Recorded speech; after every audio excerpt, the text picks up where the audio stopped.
Now we have the Lancaster squadrons. Lancaster was a really great heavy bomber in those days. We're moving on now to Maritime Squadron Banner, Catalina squadrons, known as the Black Cats, because they were painted black, flew at night. Very effective. In fact, it was a Catalina that spotted the approaching Japanese fleet in the Coral Sea, giving the advance warning. Now we're seeing some support units. And we're moving on now to... There's 28 Squadron Kitty Hawks there in the back too, John. You can see that. Yep. A little bit out of order here. There's Commonwealth Occupation Forces as well. Kitty Hawk was a great fighter. It was... we didn't have Spitfires here until later in the war, but the Kitty Hawk was a great fighter at the time and was very good against the Zero. That Beecroft was the British Commonwealth Occupation Forces, which Australia was the largest contributor, and they were the ones who occupied Japan after the war. Yep. Australia had 3 battalions, 65th, 66th, 67th Battalion. It's also interesting to note that when Korea started, the Australian Army and the Air Force were the first units over there, even before the Americans got into Korea. And of course, Kitty Hawk had a light bomber role as well, fighter bomber role too, John. Yes. Very effective. We obviously have some veterans in a bus there. This is, again, courtesy of the Taxi Council and the taxi owners. Great to have here. The Army don't have Land Rovers anymore. We had them for the last time on this march last year. And it's good to see there is an alternative, but no doubt about who that is. It is, in fact, the New South Wales Fire Brigade, as it used to be. Now, of course, Fire and Rescue. And of course, the Drum Major's a long-serving member of the Defence Reserves by his medal set. Well, under stewardship today, Mr. Ma Ray, and one of the oldest members, in fact, is Mr. Vince Sedgwick. I served with Vince Sedgwick many years ago, and I've seen him play virtually every every instrument there is, from a triangle up to a trombone. Glockenspiel? No glockenspiel. Goodness. I don't know what the world's coming to. But as I say, Vince, I'll be 20 years ago since I served with Vince, and he was not a young man then. But it is a tradition of a lot of our service organisations, the fire brigade, the ambulance, the police, to have their own bands. In fact, today on parade, led by Commissioner Paul Baxter, we can say happy birthday because today is the birthday of his appointment as Commissioner, which was yesterday. Ah. So one day, oh, congratulations, Mr. Commissioner. One day in the job. Yes, and he was the National Commander of the New Zealand Fire Service prior to being appointed as Commissioner here in New South Wales. He leads today a group of men and women who are all ex-service members. This morning a remembrance service and reflaying ceremony was held at the City Fire Station in Castlereagh Street, commemorating 26 officers who were killed in action during World War I. This occurs every year. They have their own service at Castlereagh Street and have the reflaying services. And right behind the band, coming into view now, is Vice Admiral Ian Knox, who's leading in excess of 5,000 veterans of current and former serving members. It's the largest Navy group to march on Anzac Day for many years. Admiral Knox spent 42 years in the Navy, and he was the CO of Torrens, Hobart and Melbourne. And right behind, Petty Officer Mills carrying the banner on the left there, a long-serving veteran of DDGs, and yes, right there holding the banner with his Catholic skew as usual. Served on Canimbla, I believe, in the Second Gulf War. Admiral Knox was also Deputy Chief of Navy, Flag Officer commanding the Australian Fleet, and eventually Vice Chief of the Defence Force. And there's one of the DDGs, HMAS Perth, led by Admiral Chris Oxenberg. And we've had 3 Australian warships named Perth. The first Perth was lost at Sunda, with half the crew lost at Sunda and another 100 died as prisoners of war of the Japanese. Possibly there's 3 survivors on parade today. There was a possibility, or there's 3 alive. Gordon Steele, Frank McGovern and David Manning, all in their 90s, 2 who became POWs. The second Perth was a Charles F. Adams class destroyer built in the United States, served on the gun line in Vietnam and was awarded a US States Meritorious Commendation, the only Australian ship to get one. And a third Perth is an Anzac class frigate, And amongst the people marching today will be veterans of the 3rd Perth. A very good shot there of a very active Admiral Knox. There, Tony. Just mentioned we've heard the pipes and drums there leading that contingent. It is the Southern Cross pipes and drums. Jolly. Tony, in regard to the Perth, you were talking about the first Perth and that dreadful battle in the Sunda Strait. If anyone wants to read, put the flesh and blood and the soul and the heart of that, I would recommend reading Ray Parkin's trilogy, wartime trilogy. Ray Parkin served on HMAS Perth, one of the great pieces of Australian literature, let alone Australian wartime literature. And the books are Out of the Smoke, Into the Smother, and The Sword and the Blossom. And yes, a great narrative. Another book by Catherine Sperling on Perth is very, very good. Moving on now, we've got HMAS Murchison, a river-class frigate which served, built during the end of the war and served in Korea with distinction. And the HMAS Anzac and Tobruk associations coming through as well. Anzac and Tobruk were built at the end of the war. And both ships led today by Commodore Les Bataki, who was the commissioning CEO of the 3rd Anzac, the current HMAS Anzac. And they're moving through very quickly. Behind them we've got the Naval Association, Federation of Naval Ships, by the look of it, and the Naval Association of Australia, followed by the Naval Reserve Association.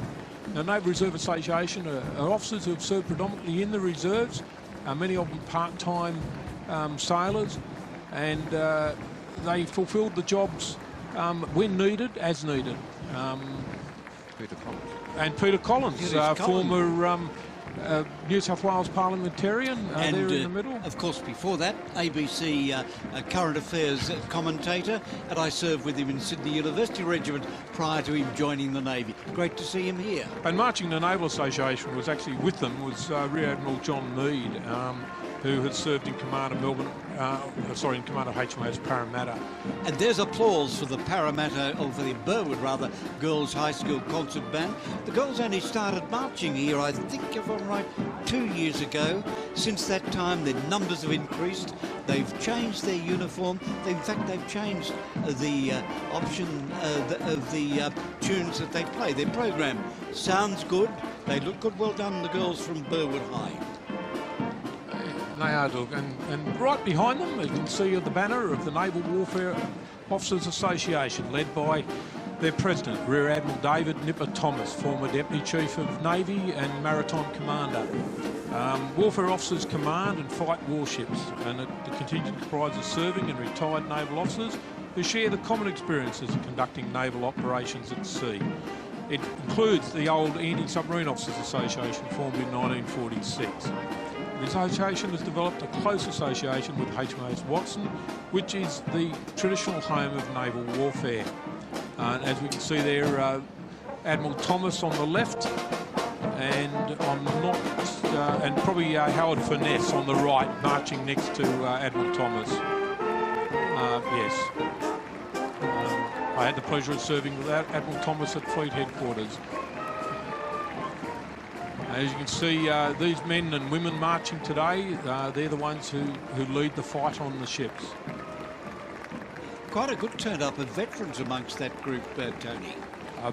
Most of our current crop of warfare officers have served. HMAS Yarra Association, again, we've had 4 generations of Yarra, from one of the foundation ships of the RAN, and it's led today by Ray Vidler.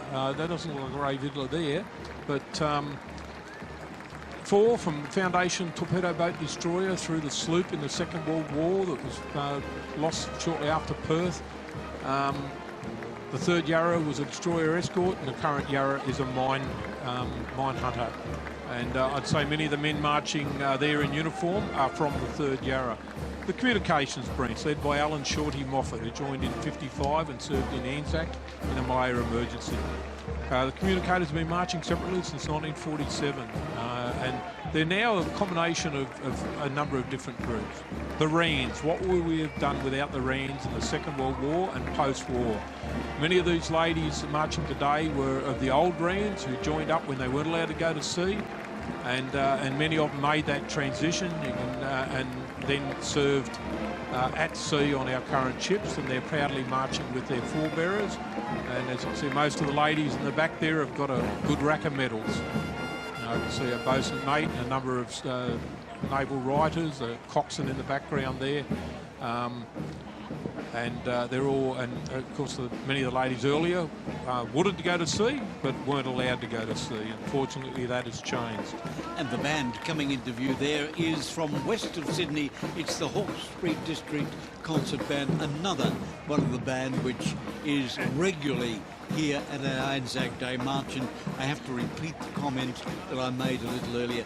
We're very, very pleased to have such support from our band community around the city, in the adults as well as the school bands, and they really assist to make the march a very significant occasion. We'd like more. So if there's any bands out there who don't have aims to... Premier Group on parade here today, John, is Jeff Anderson leading the Submariners Association. Of course, we've got submarines in 1914. And we've had a lot. Gus Gillies there on the left, whose father served with 466 Squadron, John. Immediately behind them, Kev Hayton, who was a TI with me.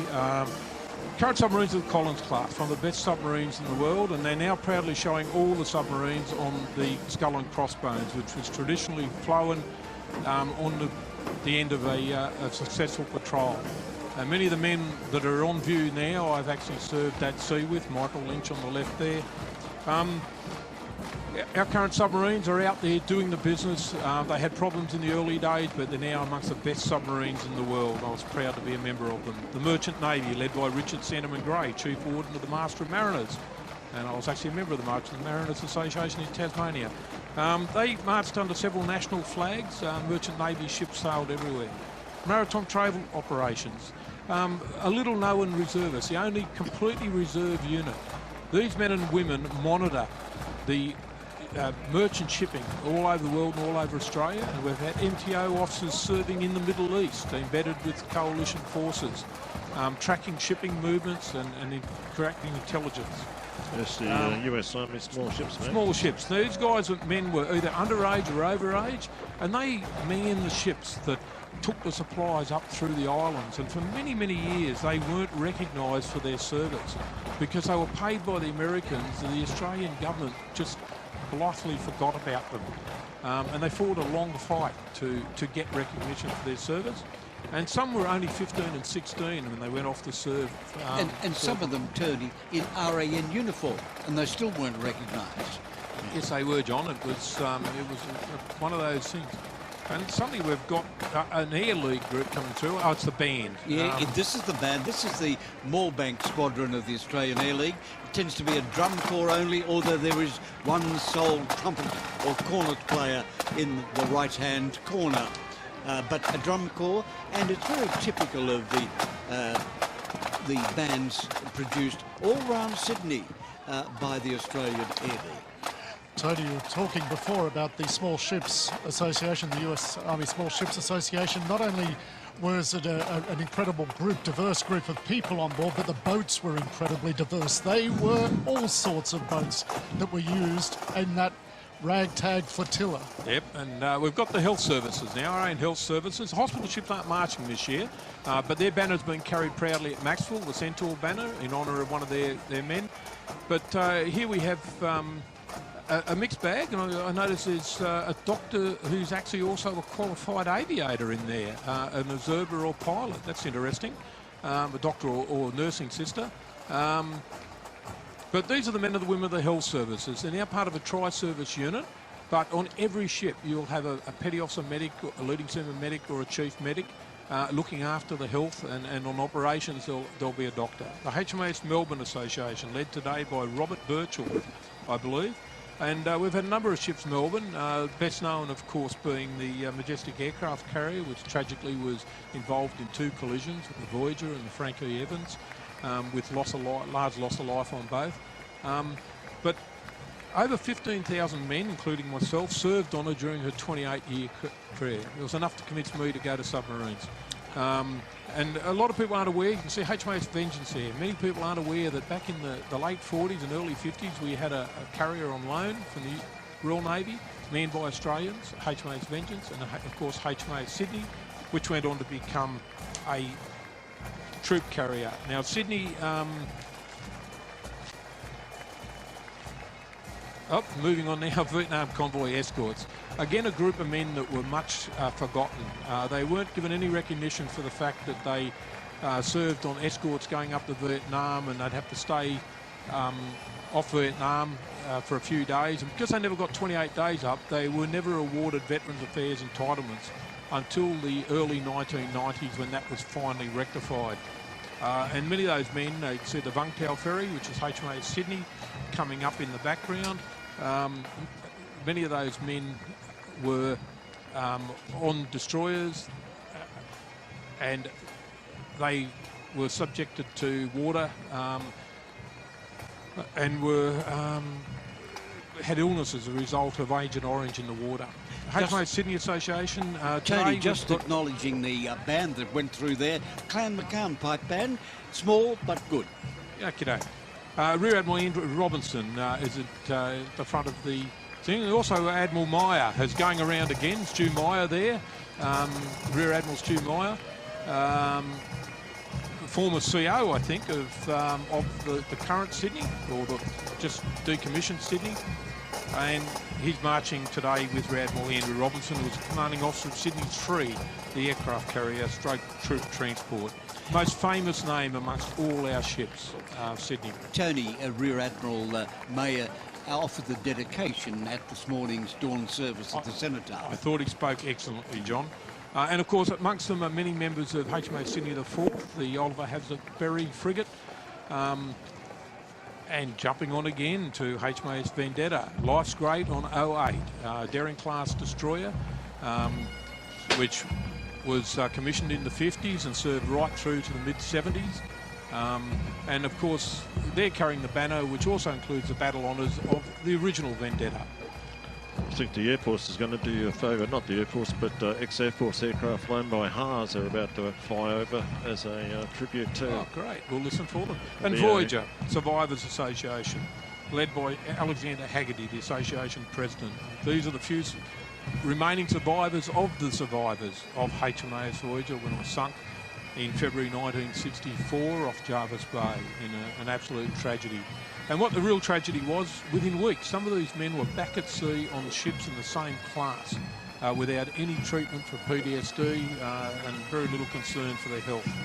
And the band in our screen at the moment from Manly Warringah is the Manly Warringah Pipe Band, and nay, again, another of those combinations which is here every Anzac. And I'd like to mention, John, just 10 days ago, members of Her Majesty's Australian ships Air Nymph and Air Sprite, who rescued the Voyager survivors, were belatedly awarded a group commendation by Chief of Navy Admiral Barrett in a small ceremony. HMAS Hobart, led by Captain David Blasey, who was an engineer on Hobart during 2 Vietnam deployments. Hobart 1 was a light cruiser that was torpedoed and severely damaged in 1943, and Hobart 2 was a Charles F. Adams class destroyer that served with distinction on a number of gun lines. In '68, she had 2 members of a crew killed when she was hit by rocket fire. She was known in the Vietnam waters as the Green Ghost, which is on their banner. And now marching behind, I suspect, are the crew of the next Hobart, because they're wearing Royal Australian Navy cap tallies, indicating the ship's not in commission, and Hobart will commission at the end of the year, and Darwin will decommission at that time. So that's the first time you'll see the crew of one of the Air Warfare destroyers, to my knowledge, marching on Anzac Day. Tony, we've spoken in the past of how pleasing it is to see contingents in uniform, and this reinforces the whole position here. Now, these men and women that you're seeing marching now have gone through a really hard grind of bringing a new ship into service and have to get it going. HMAS Brisbane, another Charles F. Adams class destroyer that served on the gun line and also served in the First Gulf War.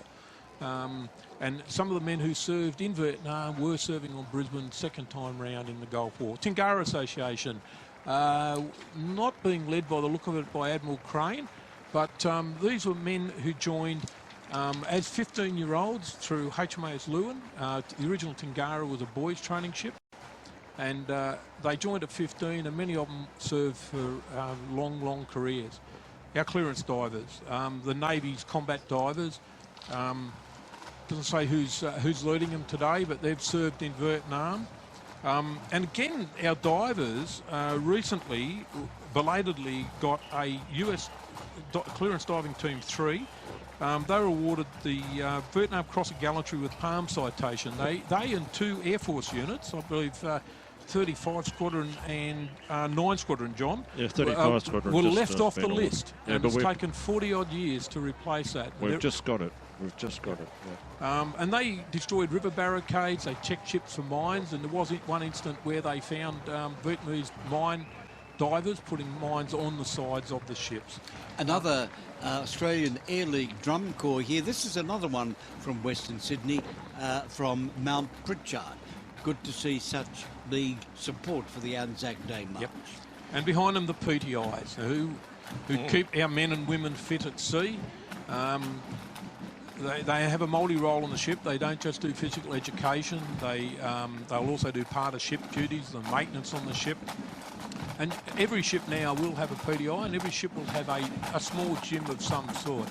Extremely important for morale purposes on long periods away, that people keep their fitness up to the highest level. The Royal Marines. These are all ex-Royal Navy personnel who have immigrated to Australia post-war. They served alongside Australians at places like Gallipoli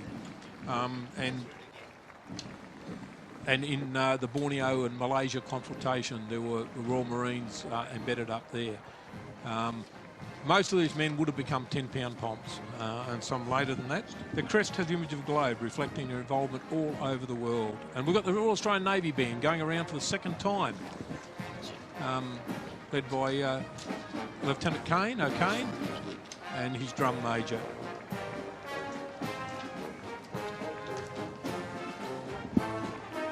And the Warfarer, HMAS Watson, led by Captain Craig Powell, and the life rings carried by Seaman Verma. Watson's a shore establishment on South Head, and it's a home of warfare training, so all our junior warfare officers go through. And you'll also notice a number of USN officers on screen now who are out in Australia, probably as instructors or on Australian warfare courses as part of our bilateral arrangements. These men and women, some under training, some, as you can notice, have got significant medals up, have served on pretty much every class of ship in the Royal Australian Navy. Moving to the second part of the contingent are the sailors from Watson. Ran into one of them today, Petty Officer Denellen, who was carrying their lifebuoy down to the beginning of the parade, and his wife. And they're also supporting the training. Some of them are specialists of their own right, helping train, and others are under training at HMAS Watson. Watson was named after, of course, Watson's Bay, and Watson's Bay was named after one of the members of the First Fleet. Yeah, Robert Watson, I think, wasn't it? He was on the First Fleet and one of the first pilots, I think, in the colony of New South Wales. Yeah. Now we have the Korean Veterans Association, New South Wales. The Korean War was often called the Forgotten War. Over 17,000 Australians served as part of the United Nations multinational force with almost 2,000 casualties.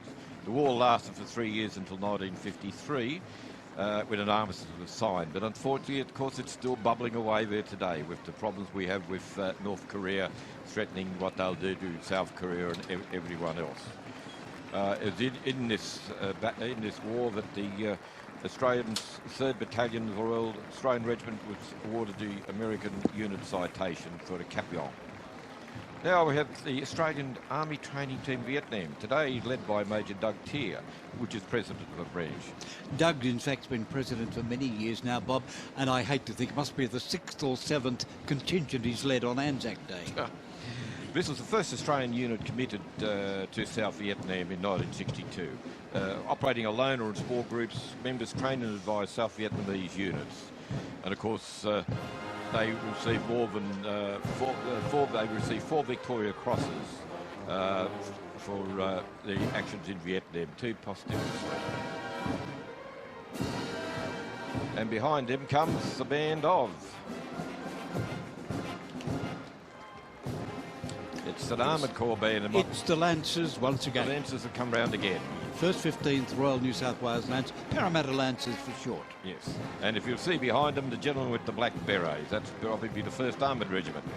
We do notice, Bob, a couple of RNSWR Royal New South Wales regiments. Perhaps they've supplemented a few additional musicians for the march. Yes, you can see the hat badges on the front of their slouch hats. The Armoured Corps are silver, the others are gold. Now here you have the gentleman with the black berets. Not good for sunscreen, but everyone gets red noses. It was formed in 1949, the 1st Armoured Regiment, and operated Centurion tanks during the Vietnam War. They played a significant role in the battles of Coral and Balmoral, which are the biggest battles that probably Australia was in the Vietnamese War.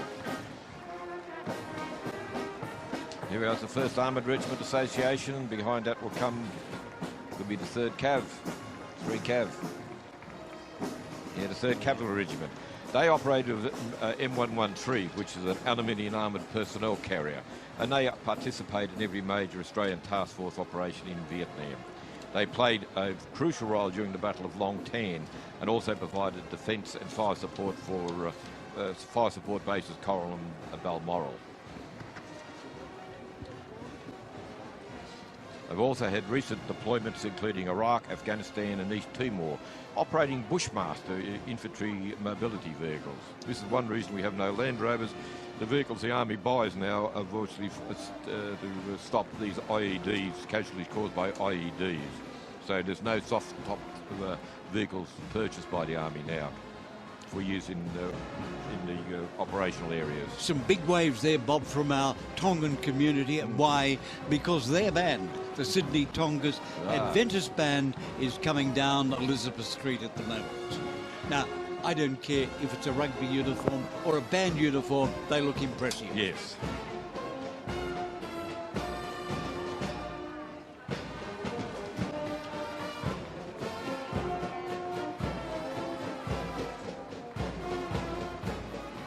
They're certainly big boys. Yes. See why they go so good at rugby. Yes, I went to school with a number of them. I was glad I was playing on their side, not on the opposition. Still no glockenspiel. I know, but they're... I don't know what you can do about them, John. It's also a wonderful connection to the region that not only takes us back to the Pacific Theatre of War, of course, obviously not in Tonga, but the Southwest Theatre of the Pacific, and then through to the role Australia plays in the Pacific these days, in the Asia-Pacific region. So to have these connections and networks through this parade, linking past to present, linking us to the region, is integral. Australia fortunately has, as you say, Scott, very good connections, very good association with all those smaller countries around the Pacific area. Well, here we have the gentlemen of the Royal Regiment of Australian Artillery, who claim that they're there to add a bit of class to an otherwise vulgar brawl. They're led today by Lieutenant Colonel Chon, President of the Royal Australian Army, of the Royal Australian Artillery Association. Then you have the various units coming through. A battery is the oldest field battery, was formed in the colonial service in 1871, and now it's in its 145th year. Originally part of the New South Wales Defence Force, Bob. Now we have one field regiment made up of 101, 103 and 105 field batteries, with history going back to World War I. They also serve in Malaya and emergency, and also in Vietnam. It's also been to East Timor. 101 field battery. 101 field battery was took part in the Operation Coral and Balmoral. Sorry, 102 did, not 101. I'm getting out of order there. Again, they served time in Vietnam. The 102 is known as the Coral Battery. In fact, the gun from that famous battle is held down in the Australian War Memorial down in the museum down in Canberra. So there was a banner of the 4th Field Regiment there, Bob. Yes, there we are. 4th Field Regiment. As you get headquartered Battery 106 and 107. Also saw service in Vietnam, been to Cambodia and all other places, Somalia, Rwanda. Now we have 7 Field Regiment. An association who's got a 7 light battery. Its patron today is Brigadier John Keefe, who was at dinner with the other night, and President Major Steve Fowler. is now a Army Reserve unit comprised of more than 140 soldiers based in depots around New South Wales. Then we have headquarter batteries.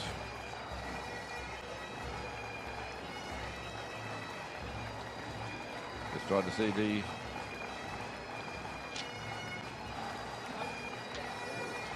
And from the northern suburbs in Sydney, this is the Northern Suburbs Pipe Band. Yeah, where it's great to see these bands coming round on this march time after time, on the one day, but year after year. Thank you for your support. There's the 102 Coral batteries. As I said, it was a battery at Balmoral, and one of the guns was they had to go actually leave the gun, and they fought over the gun for about 15 metres with rifles because the North Vietnamese had actually taken the position. 104 field battery. It saw 2 tours of Vietnam and the last field artillery unit to leave Vietnam in December of 1971. 103 field battery. 107 batteries. Again, you can see where they've all served. They've been Iraq, Afghanistan. Most of them served in Vietnam as well.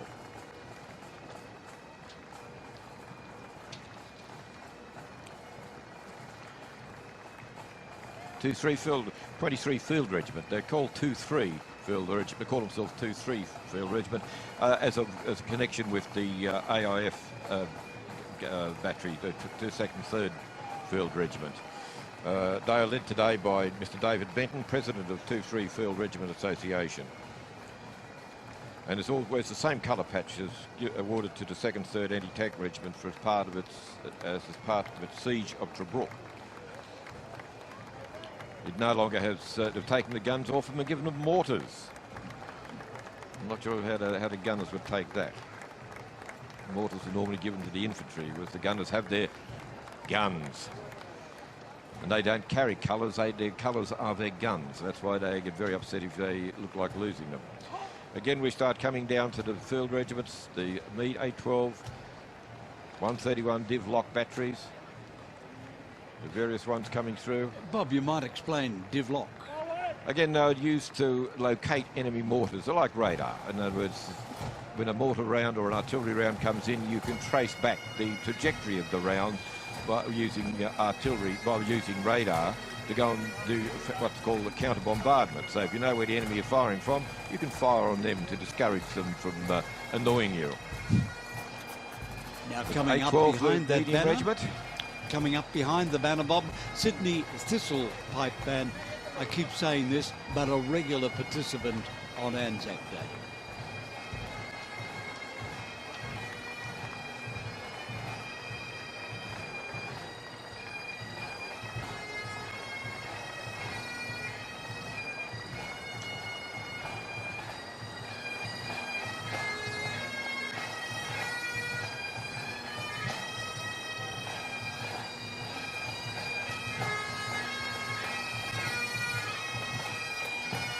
A lot of support there for both the artillery and the pipers and drums.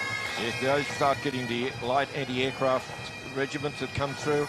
Again, they would have had 40mm Bofors in the old days. Now, of course, all the anti-aircraft would be missiles and things like this. But in those days, you had the Bofors and the 3.7-inch.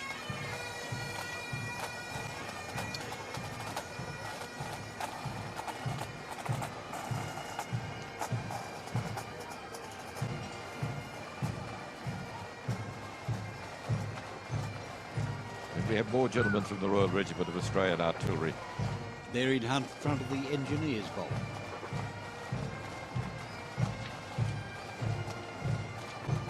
Right, Royal Australian Engineers today led by Colonel Laurie Wright. Verdun Walsh, the last veteran of the 2nd 12th Field Company RE, passed away in August last year. Well, engineers are required to do many tasks, including penetrating minefields, locating, disarming booby traps, clearing unexploded ordnance, and building and maintaining roads, bridges. It's dangerous work, and 8 engineers were killed in action during recent conflicts in Afghanistan. Again, you start coming through all the various field companies. Again, if you look at it's obviously these are some of the no one with these units anymore, and the descendants are actually carrying them through. Numbers very small, Bob. They're moving very quickly. Yep. One field squadron, look at, again, they go back to the Boer War and to the Solomon Islands. Now here are the girls from the PLC Sydney, that's at Croydon, pipes and drums. They've been participating in the march now for about 5, perhaps 6 years, and last year we noticed they'd supplemented their pipes and drums with a few conventional clarinets, trumpets and so on, enhances and produces a different sound. And a glockenspiel there. Oh, there's a girl with a glock. That's made my day. I'm right today. It's interesting, some of the... the glockenspiel. Some of the girls here are only in primary school. I've seen them on parades before, all playing the drums and pipes very competently. One field squadron, Royal Australian Engineers. The Tunnel Rats should be led today by Sandy McGregor, if I can see. I'd be surprised if he's not there. Oh, but I spoke to him the other day, and he was there. He is, Sandy McGregor. The red hat. Yes, the original Tunnel Rat. He's the first person to go down into the tunnels that they found in Vietnam. He was awarded a Military Cross for his bravery. And how he ever fitted into a tunnel, I'll never know, because Sandy is a big man. Sandy's a big chap, very big chap. He would play lock in the rugby pack, the second row. So there's a famous photograph of a pair of feet going down a hole with a rope tied round the ankles. So if anything happened to him, they could pull out the body. Bob, just a 17 construction squadron just went past it. Yeah, led today by Simon Lovell. See John Moorman there, engineers from Vietnam, down from Lake Macquarie, and good day, John. Hope you enjoy the day. 17th Construction Squadron is led by Warrant Officer Simon Lovell. The Air Force provided transport support for these guys in New Guinea too. There is Major General Paul Irving, who was leading the Royal Australian Corps of Signals. The banner is being carried by current soldiers from the 8th SIG Regiment based in Randwick, and shows the many areas of operations the Corps has been involved in since World War II. Paul is a member of our sub-branch. Yeah, and Paul, interestingly enough, is also the current honorary colonel for the Corps of Signals. Yeah. The SIG contingent there are soldiers from 145 SIG Squadron at Holsworthy. It was raised in 1966, before deployment to Vietnam. Now the pipes and drums we see coming up at the moment, they're the Burwood RSL sub-branch pipes and drums. They are a group which served originally with one of our reserve units, and they moved and were adopted by Burwood. We see them a lot out the inner west at various ceremonies, parades and other social events. Burwood RSL sub-branch pipes and drums.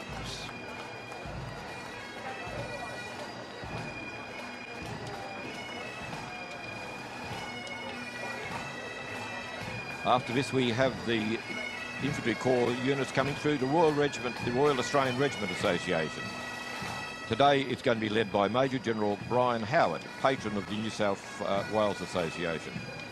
The Royal Australian Regiment traces history back to November 1948, when it was formed from the 65th, 66th and 67th Battalion, Infantry Battalions, that were serving in Japan as part of the British Commonwealth Occupation Forces. And there he was, Horry Howard himself, just went past, one of my former commanding officers, actually in the Directorate of Infantry. Good to see Horry on parade. Horry was in part of the action at Coral and Balmoral. He was the company commander at the time, Horry Howard, and his company was saved, in fact, at one stage by the arrival of some Centurion tanks. Now we have the 1st Battalion, the Big Blue One. Today it's led by Lieutenant Colonel Ian Guild. Also the Governor, David Hurley, was a member of this unit, and he might, if he gets back in time, he might be marching with it. Yes, the banner is carried by Bob Cockerell and his family. It was suggested that His Excellency the Governor might do a double round and come through with the battalion, but have to look down to see if we can find him. 2nd Battalion, the Royal Australian Regiment, nicknamed Second to None. Saw action during the Korean War and the Malayan Emergency, completed 2 tours of Vietnam, where it became the Anzac Battalion when it was linked to a New Zealand company that was attached to it. It was officially known as 2 RAR/NZ. It was the first official integration of Australia and New Zealand under the Infantry Battalion since the war. Now we have the 3rd Battalion, Old Faithful, who took part in the Korean War and was awarded the American Presidential Citation for the Battle of Cap Yong. The battle itself was the last time the units of the British Commonwealth fought together as a single unit, as a part of the brigade. An English Manchester Battalion, the Royal Canadian Princess Patricia's own infantry battalion, and the 3rd Battalion of the Royal Australian Regiment, plus the 12th Field Regiment of the New Zealand Army, all fought in that battle. And here's a band from another one of our Sydney Girls' Schools. It's Kambala Concert Band. Kambala marched with their band for the first time in the Anzac Day March this year. Back again. Well done, girls.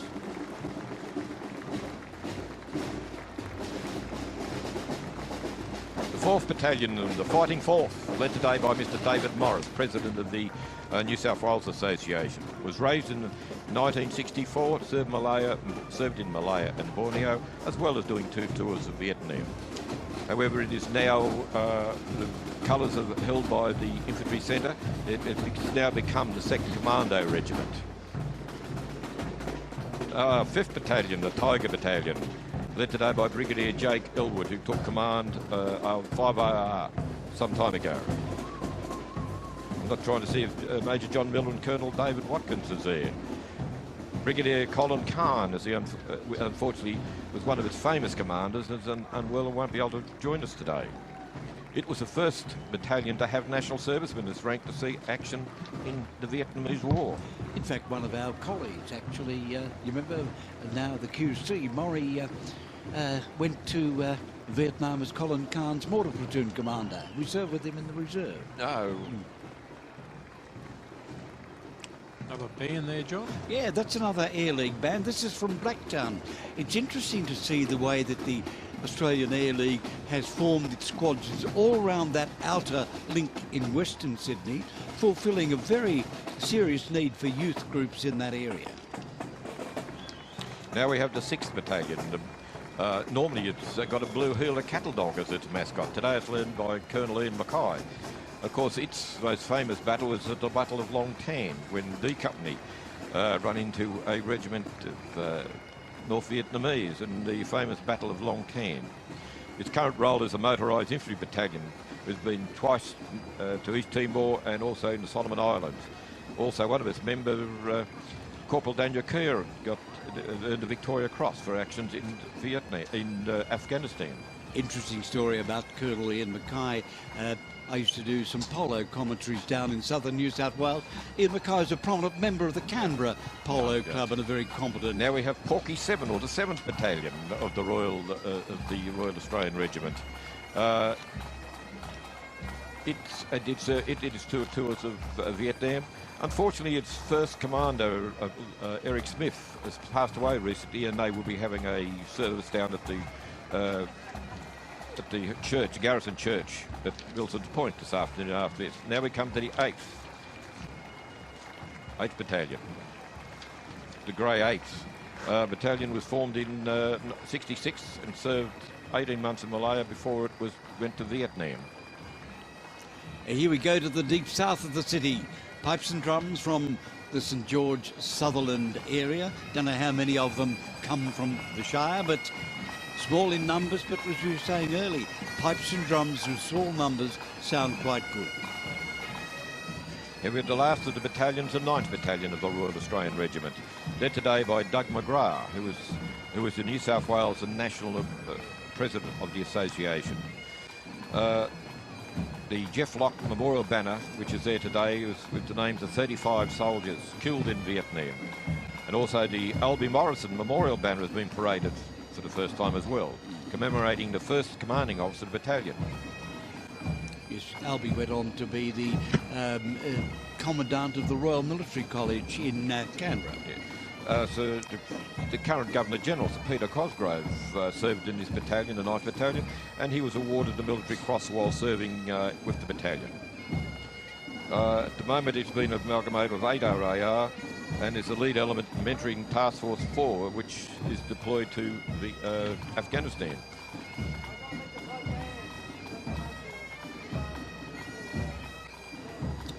Bob, we've got a couple of battalions coming up which have these amalgamations, the 2nd, 4th, the 5th, 7th.